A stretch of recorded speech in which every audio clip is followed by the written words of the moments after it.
கிறிஸ்துவுக்குள் மிகவும் பிரியமான வேதாராய்ச்சி நேயர்களை இயேசு கிறிஸ்துவின் இன்ப நாமத்தினாலே வாழ்த்தி வரவேற்கிறோம். கடந்த நிகழ்ச்சியிலே நாம் 121 சங்கீதம் முதல் 126 சங்கீதம் வரை கற்றுக்கொண்டோம்.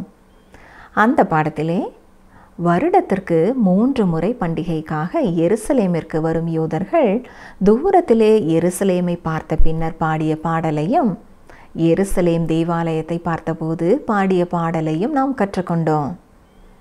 மேலும் இந்த பாடல்கள் உன்னதங்களுக்குள்ளே நம்மை எடுத்து செல்கிறதா இருக்கிறது என்றும் கற்றுக்கொண்டோம். இன்று நாம் 127 சங்கீதம் முதல் 132 சங்கீதம் வரை கற்றுக்கொள்ள இருக்கிறோம். இந்த பாடத்திலே குடும்பத்தை மகிழ்ச்சியாக்குவது எது, அதற்கு நாம் என்ன அஸ்திபாரம் போட வேண்டும், நீங்கள் தேவனோடு எப்படிப்பட்ட உறவை வைத்திருக்க வேண்டும் என்பதை குறித்து ஆழமாக கற்றுக்கொள்ள தொடர்ந்து எங்களுடன் இணைந்திருங்கள். நண்பர்களே, இன்று சங்கீதம் 127 முதல் 132 சங்கீதம் வரைக்கும் சிந்திக்கப் போகிறோம். 127 சங்கீதமும் ஏற்ற பாடல்கள் அல்லது பிரயாண பாடல்களின் ஒரு பகுதி. இதுவரை நாம் பார்த்த சங்கீதங்களிலே தூரத்திலே எருசலேமை பார்த்த பின்னர் பாடும் பாடலும், எருசலேம் தேவாலயத்தை பார்த்த பொழுது பாடிய பாடலையும் நாம் சிந்தித்தோம். இந்த பாடல் உன்னதங்களுக்குள்ளே நம்மை எடுத்துச் செல்கிறதாய் இருக்கிறது. 127 சங்கீதம் இன்றும் நமக்கு பொருத்தமான ஒரு சங்கீதம். தேவனையே எப்படி முற்றும் சார்ந்தவர்களாய் இருக்கிறோம் என்பதை இந்த சங்கீதம் வெளிப்படுத்துகிறது. பல முக்கியமான சமயங்களிலே இந்த சங்கீதம் பயன்படுத்தப்படுகிறது. மேலை நாடு ஒன்றிலே தேச தலைவர் பொறுப்பெடுக்கும் பொழுது இந்த சங்கீதம் வாசிக்கப்பட்டிருக்கிறது. தமிழ் வேத புத்தகத்திலே சாலமோன் பாடிய ஆரோகண சங்கீதம் என்று சொல்லப்பட்டிருக்கிறது. ஆனால் செப்துவகிந்தா மொழிபெயர்ப்பிலே இந்த முகவுரை இல்லை. சங்கீதம் 127 முதல் 3 வசனங்களை கவனியுங்கள். கர்த்தர் வீட்டை கட்டாராகில் அதை கட்டுகிறவர்களின் பிரயாசம் வெறுதா. கர்த்தர் நகரத்தை காவாராகில் காவலாளர் விழித்திருக்கிறது வெறுதா.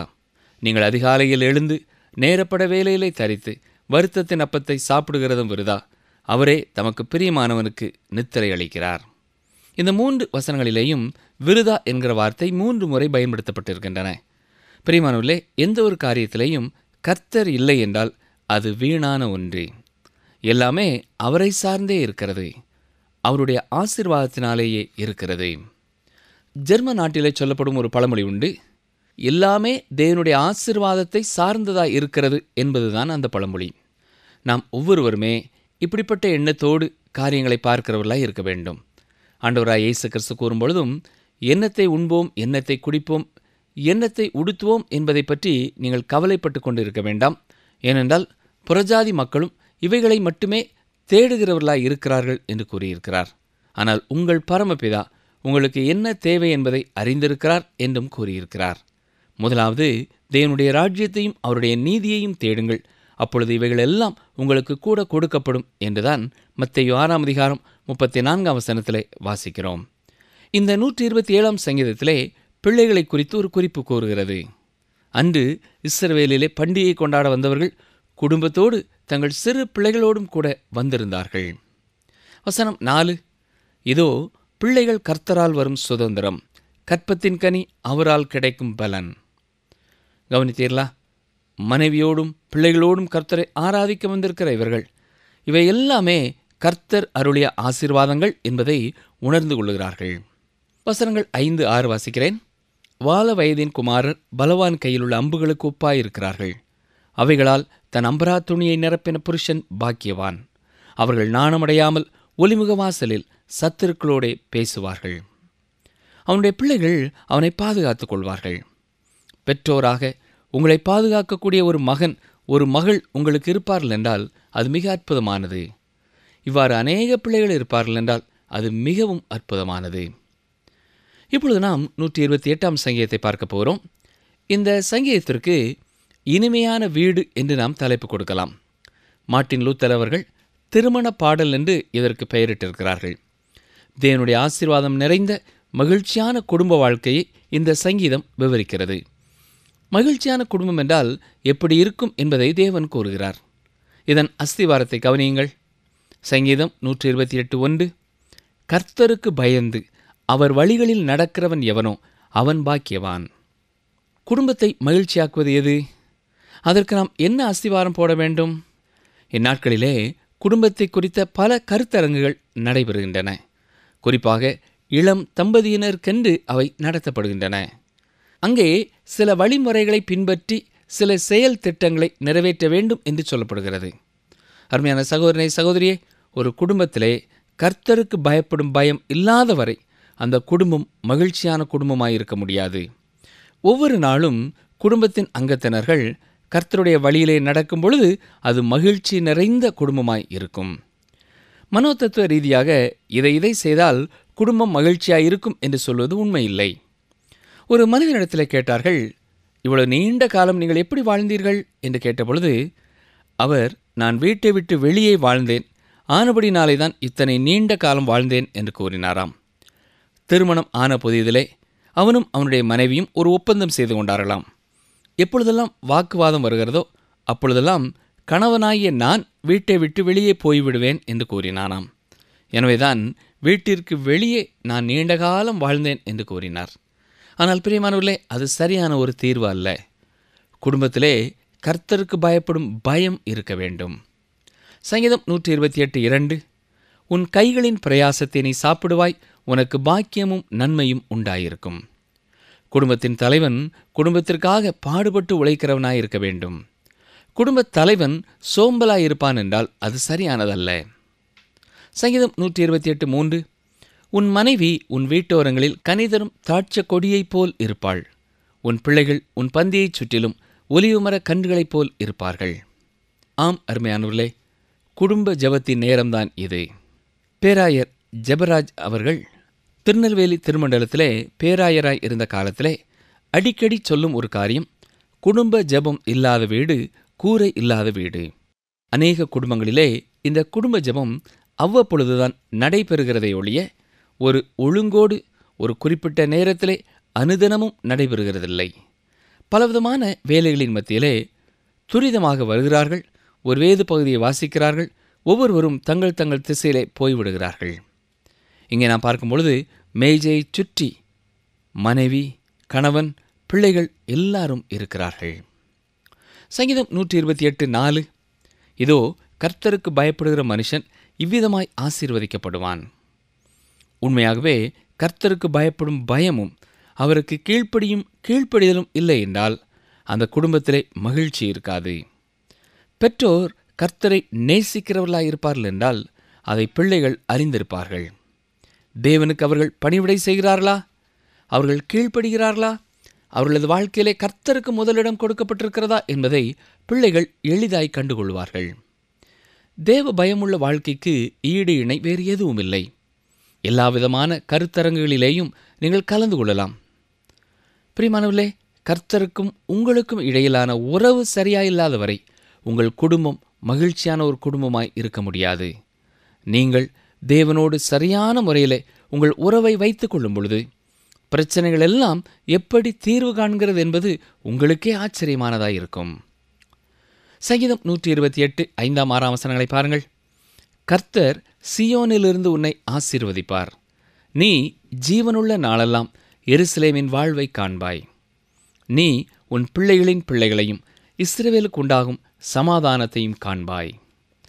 இந்த சங்கீதத்தை குறித்து அருமையான கருத்து கூறப்பட்டிருக்கிறது. மனிதன் பாவத்தில் விழும் முன்னதாக பரதீசுதான் மனிதனுடைய இல்லமாய் இருந்திருக்கிறது. மனிதன் பாவத்தில் விழுந்த பின்னர் அவனுடைய இல்லமே அவனுக்கு பரதீசாயிற்று. ஒரு இல்லம் ஒரு மனிதனுக்கு பரதீசியாகவும் இருக்க முடியும், அல்லது அதற்கு நேர் எதிரானதாயும் இருக்க முடியும். இந்த 128ஆம் சங்கீதம் குடும்பத்தை குறித்த ஒரு அற்புதமான சங்கீதம். 129ஆம் சங்கீதம் எருசலேமுக்கு வந்த பிரயாணிகள் தங்கள் வாலிபத்தையும் தங்கள் மேல் கர்த்தருடைய கரத்தையும் எண்ணி பார்க்கும் ஒரு சங்கீதமாயிருக்கிறது. அது மட்டுமல்ல, இந்த சங்கீதம் எரிந்தாலும் முழுவதும் அழிந்து போகாத இஸ்ரவேலை குறித்து கூறுவதாயும் இருக்கிறது.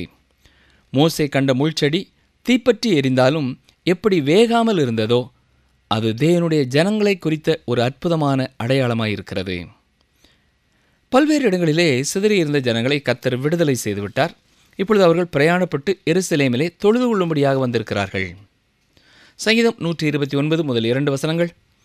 என் சிறுவயது தொடங்கி அநேகம் தரம் என்னை நெருக்கினார்கள்.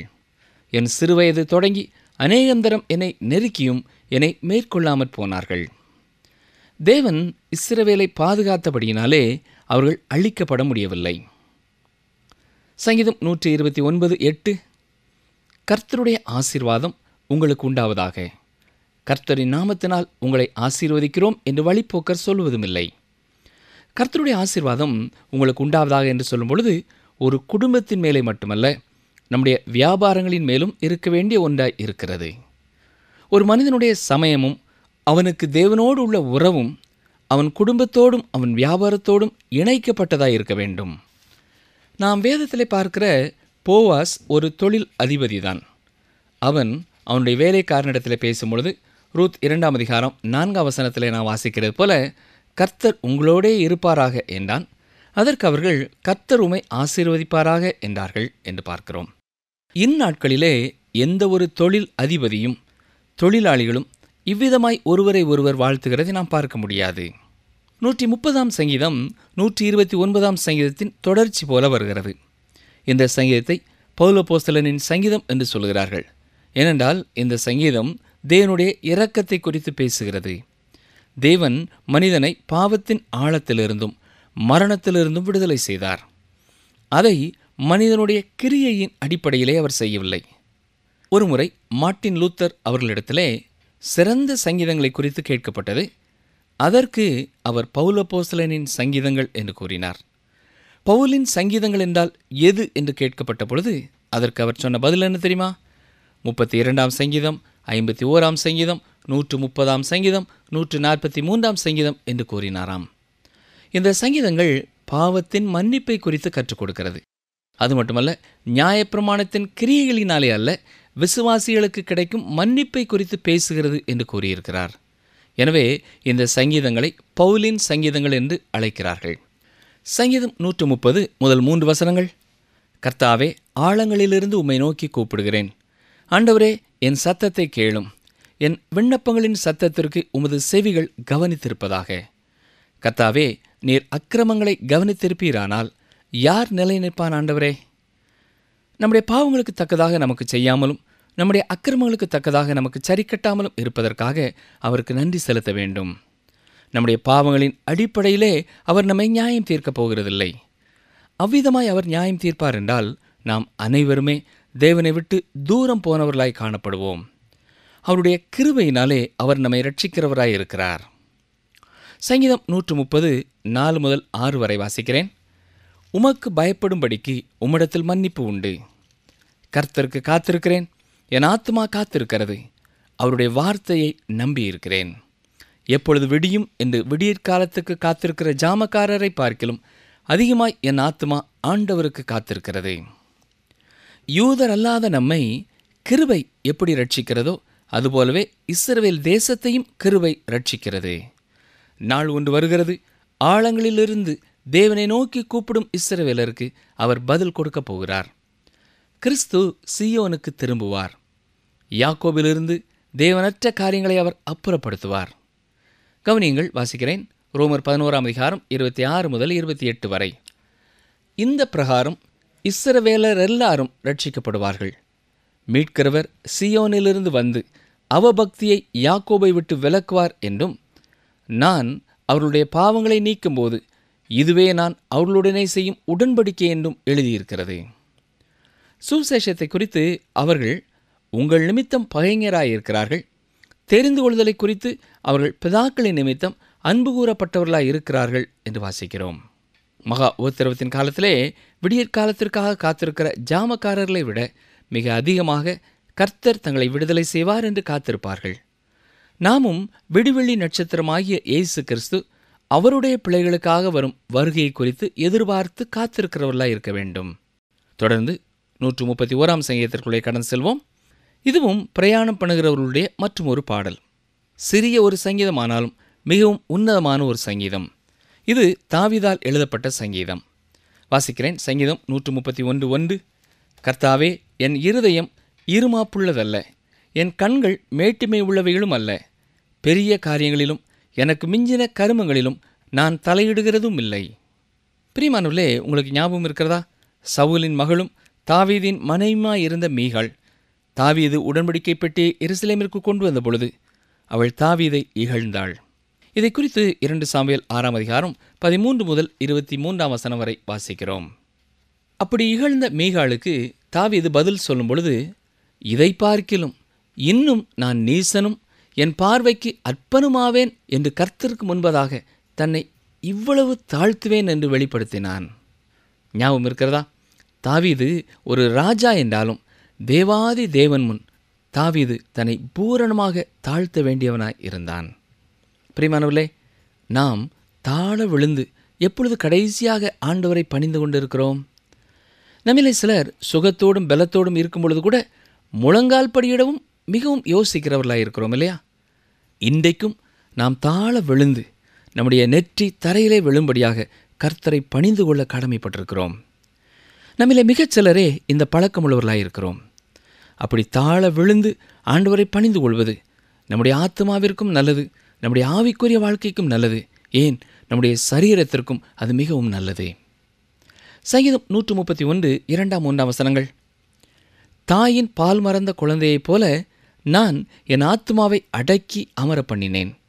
என் ஆத்மா பால் மறந்த குழந்தையைப் போல இருக்கிறது. இது முதல் என்றென்றைக்கும் இஸ்ரவேல் கர்த்தரை நம்பியிருப்பதாக. தாழ்மையுள்ள ஒரு நொறுக்கப்பட்ட ஆவியை நாம் இங்கே பார்க்கிறோம். எல்லா நற்குணங்களும் ஒரு சரீரமாக உருவெடுக்கும் என்றால் தாழ்மையே அதன் தலையாயிருக்கும் என்று ஒருவர் கூறியிருக்கிறார். மீண்டும் கூறுகிறேன், எல்லா நற்குணங்களும் ஒரு சரீரமாக உருவெடுக்கும் என்றால் தாழ்மையே அதன் தலையாயிருக்கும். உண்மையான தாழ்மையின் முக்கியத்துவத்தை குறித்து எத்தனை வசனங்கள் நமக்கு தெளிவாக எடுத்துச் சொல்கிறது இல்லையா? சில வசனங்களை நான் வாசிக்கிறேன், கவனியுங்கள். சங்கீதம் 138:6. கர்த்தர் உயர்ந்தவராயிருந்தும் தாழ்மை உள்ளவனை நோக்கி பார்க்கிறார், மேட்டுமையானவனையோ தூரத்திலிருந்து அறிகிறார். மேலும் ஏசாயா 57:15 பாருங்கள். நித்திய வாசியும் பரிசுத்தர் என்கிற நாமமுள்ளவருமாகிய மகத்துவமும் உன்னதமானவர் சொல்லுகிறார், உன்னதத்திலும் பரிசுத்த ஸ்தலத்திலும் வாசமணுகிற நான் பணிந்தவர்களின் ஆவியை உயிர்ப்பிக்கிறதற்கும் நொறுங்கினவர்களின் இருதயத்தை உயிர்ப்பிக்கிறதற்கும் நொறுங்குண்டு பணிந்த ஆவியுள்ளவர்களிடத்திலும் வாசமணுகிறேன். மற்றும் ஒரு வசனம் வாசிக்கிறேன். 1 பேதுரு 5:5. அந்தப்படி இளைஞரே, மூப்பருக்கு கீழ்ப்படியுங்கள். நீங்கள் எல்லாரும் ஒருவருக்கொருவர் கீழ்ப்படிந்து மனத்தாழ்மையை அணிந்து கொள்ளுங்கள். பெருமை உள்ளவர்களுக்கு தேவன் எதிர்த்து நிற்கிறார், தாழ்மை உள்ளவர்களுக்கோ கிருபை அளிக்கிறார். மேலும் பேதுரு சொல்லும் மற்றும் ஒரு சத்தியம் 1 பேதுரு 3:4. அழியாத அலங்கரிப்பாயிருக்கிற சாந்தமும் அமைதலும் உள்ள ஆவியாகிய இருதயத்தில் மறைந்திருக்கிற குணமே உங்களுக்கு அலங்காரமாயிருக்க கடவது, அதுவே தேவனுடைய பார்வையில் விலையேறு பெற்றது. யாக்கோபு 4ஆம் அதிகாரம் 10ஆம் வசனத்தில் என்ன சொல்லப்பட்டிருக்கிறது? கர்த்தருக்கு முன்பாக தாழ்மைப்படுங்கள், அப்பொழுது அவர் உங்களை உயர்த்துவார். இறுதியாக மத்தேயு 11:28 ஞாபகப்படுத்துகிறேன். வருத்தப்பட்டு பாரம் சுமக்கிறவர்களே, நீங்கள் எல்லாரும் என்னிடத்தில் வாருங்கள், நான் உங்களுக்கு இளைப்பாறுதல் தருவேன். பால் மறந்த குழந்தையை குறித்த உதாரணம் மிக ஆர்வம் தரக்கூடிய ஒரு உதாரணம். இப்பொழுது அந்த குழந்தை தன் தாயினிடத்திலே பால் குடிக்க வேண்டும் என்று அழுகிறதில்லை, தொந்தரவு செய்கிறதில்லை, தாயை கஷ்டப்படுத்துகிறதில்லை. அது அமைதியாயிருக்கிறது, திருப்தியானதாக இருக்கிறது. ஏனென்றால் தான் தன் தாயோடு இருக்கிறேன் என்பதை அது பூரணமாக அறிந்ததாயிருக்கிறது. அதுபோலத்தான் ஆத்மாவும் சுயநலமற்றதாக கர்த்தருக்கே காத்திருக்கிறது. கர்த்தரிலேயே திருப்தியையும் இளைப்பாறுதலையும் பெற்றுக்கொள்கிறது. தொடர்ந்து 132ஆம் சங்கீதத்தையும் பார்ப்போம். இது கிறிஸ்து எருசலேமிலே அரசாளும் ஒரு மேசியாவின் சங்கீதமாயிருக்கிறது. இது மற்றுமொரு பிரயாணிகளின் சங்கீதம். தேவனுடைய வாக்குத்தத்தங்களின் மேலே இளைப்பாறுவதை குறித்து பேசும் சங்கீதம். இங்கே விசுவாசமே முக்கியமானதாய் கூறப்படுகிறது. இந்த சங்கீதத்தை யார் எழுதியது என்ற கேள்விக்குறி பலருக்கு வருகிறது. தாவீது என்ற வார்த்தை 4 முறை இந்த சங்கீதத்திலே சொல்லப்பட்டிருக்கிறது. ஆனால் இதை தாவீது தான் எழுதினார் என்று கூற முடியாது. சிலர் இது சாலமோன் எழுதியிருக்கலாம் என்றும் கூறுகிறார்கள். தேவனுடைய உடன்படிக்கை பெட்டியை தாவீது வைத்திருந்த கூடாரத்திலிருந்து எடுத்து சாலமோன் கட்டிய ஆலயத்திற்குள்ளே எடுத்துச் செல்லும் பொழுது பாடப்பட்ட சங்கீதமாய் கூறப்படுகிறது. என்றாலும் இங்கே இந்த சங்கீதத்தில் சொல்லப்பட்டிருக்கிற தாவீதின் குமாரன் எனப்படுவது சாலமோனை குறித்து சொல்லப்படவில்லை, தாவீதின் உன்னதமான குமாரனாகிய இயேசு கிறிஸ்துவை குறித்து பேசுகிறது. இதை பின்னணியமாக மனதிலே கொண்டவர்களாக இந்த சங்கீதத்தை நாம் படிப்போம். இப்பொழுது எருசலேமிற்கு தேவனை தொழுது கொள்ள வந்த பிரயாணிகள் தேவனுடைய ஆலயத்திற்குள்ளே வருகிறார்கள். அங்கேதான் கிருபாசனம் இருக்கிறது. அதுதான் அவர்கள் தேவனை கிட்டிச் சேரும் இடம். வாசிக்கிறேன், சங்கீதம் 132 முதல் 5 வசனங்கள். கர்த்தாவே, தாவீதையும் அவனுடைய சகல உபத்திரவத்தையும் நினைத்தருளும்.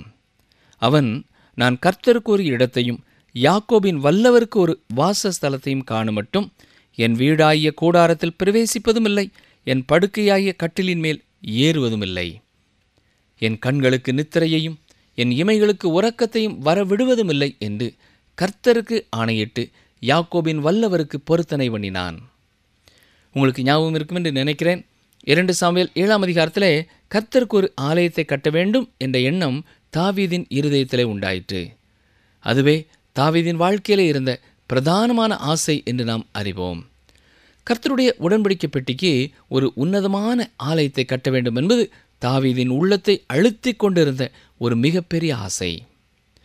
சங்கீதம் 132:8, கர்த்தாவே, உமது வல்லமை விளங்கும் பெட்டியுடன் நீர் உமது தாவர ஸ்தலத்திற்குள் எழுந்தருளும். சாலமோன் கட்டிய ஆலயத்திற்குள்ளே உடன்படிக்கை பெட்டி கொண்டு வரப்பட்ட பொழுது தேவனுடைய மகிமை அவருடைய ஆலயத்தை நிரப்பிற்று. அன்று கர்த்தருடைய ஆசரிப்பு கூடாரத்திலே தேவனுடைய மகிமை நிரம்பியது போல அந்த நாளிலேயும் அந்த நேரத்திலேயும் கர்த்தருடைய மகிமை சாலமோன் கட்டிய ஆலயத்திலேயும் நிரம்பிற்று.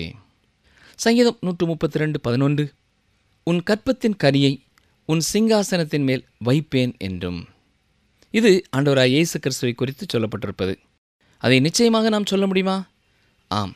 ஏனென்றால் தாவீதுடைய வேறு எந்த குமாரர்களும் இந்த குமாரரை குறித்து சொல்லப்பட்டிருக்கிற குணநலனுக்கு ஒப்பிடப்பட முடியாதவர்களாய் இருந்தார்கள்.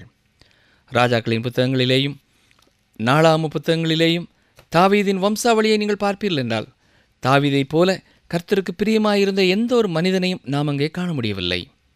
ஒரு சில நல்ல அரசர்கள் வந்தார்கள். அவர்களிலே 5 அரசர்களே தேசத்திலே உயிர் மீட்சியை கண்டார்கள். சங்கீதம் 132:12 பாருங்கள். உன் குமாரர் என் உடன்படிக்கையையும் நான் போதிக்கும் என் சாட்சிகளையும் காத்து நடந்தால் அவர்கள் குமாரரும் என்றென்றைக்கும் உன் சிங்காசனத்தில் வீற்றிருப்பார்கள் என்றும் கர்த்தர் தாவீதுக்கு உண்மையாய் ஆணையிட்டார். அவர் தவறமாட்டார். நன்றாக கவனியுங்கள். தாவீதின் குமாரர்கள் தேவனுடைய உடன்படிக்கையையும் சாட்சியையும் காத்து கொள்ளவில்லை. இந்த காரணத்தினாலே தான் தேவன் அவர்கள் எல்லாரையும் வாக்குத்தத்த பூமியை விட்டு வெளியேற்றி பாபிலோனின் சிறைப்பிடிப்பிற்கு ஒப்புக் கொடுத்தார். தாவீதின் சந்ததியினர் பாவம் செய்தாலும் தேவனுடைய உடன்படிக்கை அளிக்கப்படவில்லை. காலம் வருகிறது, அப்பொழுது உன்னதமான தேவனுடைய குமாரனும் தாவீதின் குமாரனுமான இயேசு கிறிஸ்து சிங்காசனத்திலே வீற்றிருப்பார். இதை குறித்து தான் புதிய ஏற்பாடு ஆரம்பமாகிறது. மத்தேயு 1ஆம் அதிகாரம் 1ஆம் வசனத்தை கவனியுங்கள். ஆபிரகாமின் குமாரனாகிய தாவீதின் குமாரனான இயேசு கிறிஸ்துவனுடைய வம்ச வரலாறு. இந்த இயேசு கிறிஸ்துவை குறித்து தான் சங்கீதக்காரனும் கூறியிருக்கிறார். சங்கீதம் 132:13 முதல் 15 வரை வாசிக்கிறேன். கர்த்தர் சீயோனை தெரிந்து கொண்டு அது தமக்கு வாசஸ்தலமாகும்படி விரும்பினார். இது என்றென்றைக்கும் நான் தங்கும் இடம். இதை நான் விரும்பினபடியால் இங்கே வாசம் பண்ணுவேன். அதன் ஆதாரத்தை நான் ஆசீர்வதித்து வருவேன். அதன் ஏழைகளை நான் அப்பத்தினால் திருப்தியாக்குவேன். இந்நாட்களிலே எருசலேமிலே இந்த வாக்குத்தத்தம் நிறைவேறவில்லை. இந்த சங்கீதத்தை குறித்து நாம் திட்டமாக சொல்லக்கூடிய ஒரு காரியம், எருசலேமிற்கு பிரயாணமாய் போய் வந்தவர்கள் எருசலேமின் தேவாலயத்திற்குள்ளே செல்லும் பொழுது தேவன் தன்னுடைய ஜனங்களை சந்திப்பேன் என்று வாக்கு கொடுத்ததை நினைவிலே வைத்தவர்களாக இந்த சங்கீதத்தை பாடி வந்திருக்க வேண்டும். நிகழ்ச்சி கேட்டுக்கொண்டிருக்கிற என் கருமையான சகோதரனை சகோதரியே, கர்த்தருடைய வாக்கு தத்தங்களை மீண்டும் மீண்டும் கேட்கிற நாம் அவர் மேலும் அவர் வார்த்தையின் மேலும் பூரண நம்பிக்கையை வைக்கலாம். ஏனென்றால் அவர் உண்மை உள்ளவர், கிருபை உள்ளவர், இரக்கமுள்ளவர். நம்முடைய பாவங்களுக்கு தக்கதாக நமக்கு செய்யாமலும் நம்முடைய அக்கிரமங்களுக்கு தக்கதாக நமக்கு சரி கட்டாமலும் இயேசு கிறிஸ்து நம்முடைய பாவத்திற்காக சிலுவையிலே மரித்ததை ஏற்றுக்கொண்டு நமக்கு பாவ மன்னிப்பையும் நித்தியமான ஜீவனையும் கொடுக்க அவர் ஆவல் உள்ளவராய் இருக்கிறார். அவரை உங்கள் வாழ்க்கையிலேயும் நீங்கள் உங்கள் இரட்சகராக உங்கள் மீட்பராக ஏற்றுக்கொண்டிருப்பீர்கள் என்றால் எல்லா சூழ்நிலைகளிலேயும் நீங்கள் அவரையே நம்பியிருக்க முடியும். தம்மை நம்பியிருக்கிற ஒருவரையும் ஒருபொழுதும் அவர் கைவிடுகிறதில்லை. அப்படிப்பட்ட கர்த்தருடைய பாதுகாவல் உங்களுக்கும் என்றென்றைக்கும் போதுமானதாயிருப்பதாக. ஆமேன். அன்பர்களே, இந்த நாளிலும் நாம் கற்றுக்கொண்டது என்ன? ஒரு குடும்பத்திலே கர்த்தருக்கு பயப்படும் பயம் இல்லாதவரை அந்த குடும்பம் மகிழ்ச்சியான குடும்பமாய் இருக்க முடியாது. குடும்பத்தின் தலைவன் குடும்பத்திற்காக பாடுபட்டு உழைக்கிறவனாய் இருக்க வேண்டும். பெற்றோர் கர்த்தரை நேசிக்கிறவர்களாய் இருப்பார்கள் என்றால் அதை பிள்ளைகள் அறிந்திருப்பார்கள். பெற்றோர்கள் தேவனுக்கு பணிவிடை செய்கிறார்களா? தேவனுக்கு கீழ்ப்படுகிறார்களா? அவர்கள் வாழ்க்கையிலே கர்த்தருக்கு முதலிடம் கொடுக்கப்பட்டிருக்கிறதா என்பதை பிள்ளைகள் எளிதாய் கண்டுகொள்வார்கள். இன்று நம் குடும்பம் எப்படி இருக்கிறது? மீண்டும் அடுத்த நிகழ்ச்சியில் சந்திப்போம். கர்த்தர் உங்களை ஆசீர்வதிப்பாராக. கர்த்தருக்குள் எப்பொழுதும் சந்தோஷமாயிருங்கள். சந்தோஷமாயிருங்கள் என்று மறுபடியும் சொல்கிறேன். பிலிப்பியர் 4:4.